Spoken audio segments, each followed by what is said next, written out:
नमस्कार दोस्तों, राधे राधे। जय श्री कृष्णा। दुख में सुमिरन सब करें, सुख में करे न कोई। जो सुख में सुमिरन करे, तो दुख काहे को होए। ओम श्री कृष्णाय नमः। आप सभी का मेरे YouTube चैनल पर हार्दिक स्वागत है। आज की इस वीडियो में मैं आपको सुनाने वाली हूँ भगवान श्री कृष्ण के चमत्कार की कहानी।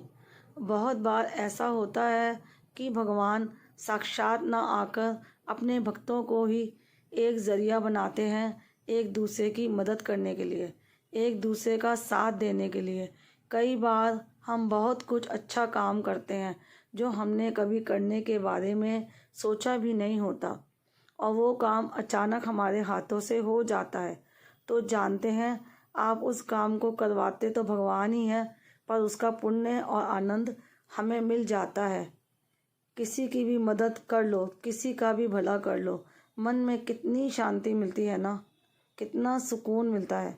ऐसा लगता है मन एकदम से हल्का हो गया है।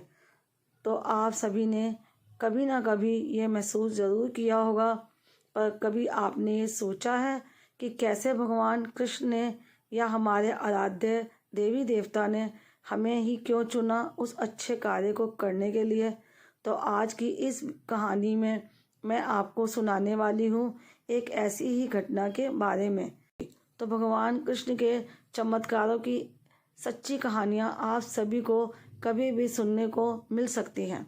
कहते हैं कि वृंदावन में आज भी ऐसे कई आश्चर्य दिखाई देते हैं।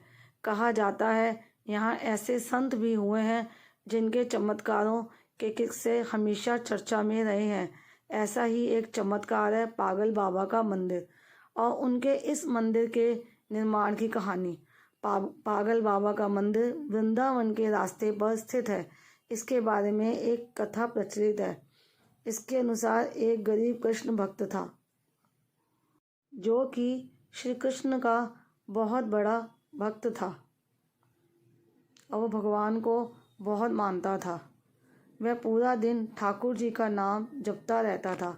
उसे जो भी रूखा सूखा खाने को मिलता, वे उसे भगवान की मर्जी समझकर खुशी खुशी जीवन व्यतीत करता था।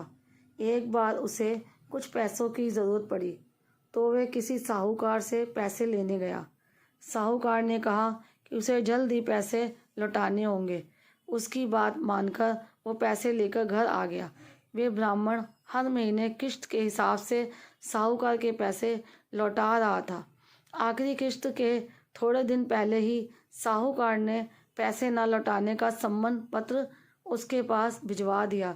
ये देखकर ब्राह्मण बहुत परेशान हुआ और वो साहूकार से विनती करने लगा, लेकिन साहूकार नहीं माना।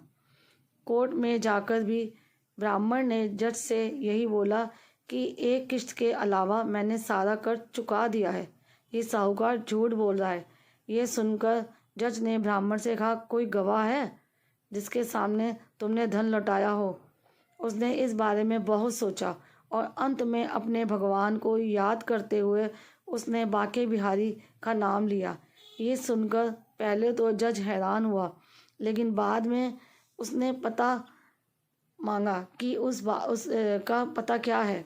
ब्राह्मण के कहने पर एक नोटिस बांके बिहारी मंदिर में भिजवाया गया। पेशी की अगली तारीख पर एक बूढ़ा आदमी कोर्ट में पेश हुआ और ब्राह्मण की तरफ से गवाही देते हुए बोला कि जब ब्राह्मण साहूकार के पैसे लौटाता था तब मैं उसके साथ होता था। बूढ़े आदमी ने रकम वापस करने की हर तारीख को कोर्ट में बताया और साहूकार के खाते में बूढ़े आदमी द्वारा बताई गई रकम की तारीख भी सही निकली। साहूकार ने रकम तो दर्ज की थी, लेकिन नाम फर्जी लिखे थे। जज ने ब्राह्मण को निर्दोष करार दिया, लेकिन वो हैरान था कि इतना बूढ़ा आदमी इतनी तारीख कैसे याद रख सकता है। जज ने उसके बारे में उस ब्राह्मण से पूछा। ब्राह्मण ने कहा कि वो सब जगह रहता है, लोग उन्हें श्याम, कान्हा, कृष्ण आदि नामों से जानते हैं। इसके बाद जज ने दोबारा उससे पूछा, बताओ वो बूढ़ा आदमी कौन है। फिर ब्राह्मण ने कहा, सच में मैं उनको नहीं जानता कि वो कौन थे। जज को इस बात की बड़ी हैरानी हुई।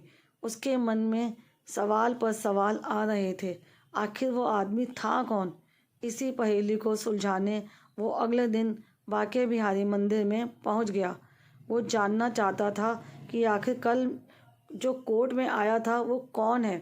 मंदिर के पुजारी से जज ने उस बारे में बात की तो उन्होंने बताया, जो भी चिट्ठी पत्र यहाँ आता है उसे भगवान के आगे रख दिया जाता है। जज ने उससे बूढ़े आदमी के बारे में भी पूछा, लेकिन पुजारी ने कहा, ऐसा कोई भी आदमी यहाँ नहीं रहता है। यह सब बातें सुनने के बाद जज समझ ही गया कि वो साक्षात श्री कृष्ण ही कोर्ट में पेश हुए थे। इस घटना के बाद जज हक्का बक्का रह गया और उसने अपने पद से इस्तीफा दे दिया और यहाँ तक अपने घर परिवार तक छोड़ दिया और फ़कीर बन गया। मान्यता के अनुसार बहुत सालों बाद वो जज पागल बाबा के नाम से वृंदावन वापस आया और उसने बांके बिहारी के मंदिर का निर्माण करवाया। तब से ये मंदिर पागल बाबा के नाम से प्रसिद्ध हुआ। इस मंदिर के बारे में एक और भी मान्यता है। वो यह है कि जब जज को पता लगा कि उसने साक्षात श्री कृष्ण कोर्ट में पेश हुए थे उस दिन गवाही के लिए, तब तो वो सब कुछ छोड़ बांके बिहारी को ढूंढने लगा। इस बात ने उसे पागल सा कर दिया था। आज भी उस जज को समर्पित पागल बाबा नाम का विशाल मंदिर वृंदावन में स्थित है।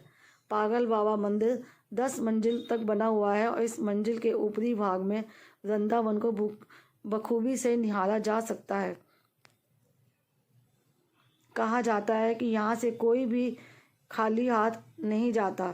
यहाँ भक्तों की हर मनोकामना पागल बाबा और कान्हा जी जरूर सुनते हैं और पागल बाबा का ये आश्रम बहुत ही चमत्कारी है। आज की ये वीडियो आपको कैसे लगी आप मुझे ज़रूर बताइएगा और उम्मीद करती हूँ आप मेरे चैनल पर हर दिन कृष्ण भगवान की चमत्कारों से भरी कहानियाँ सुन रहे होंगे। राधे राधे, जय श्री कृष्ण।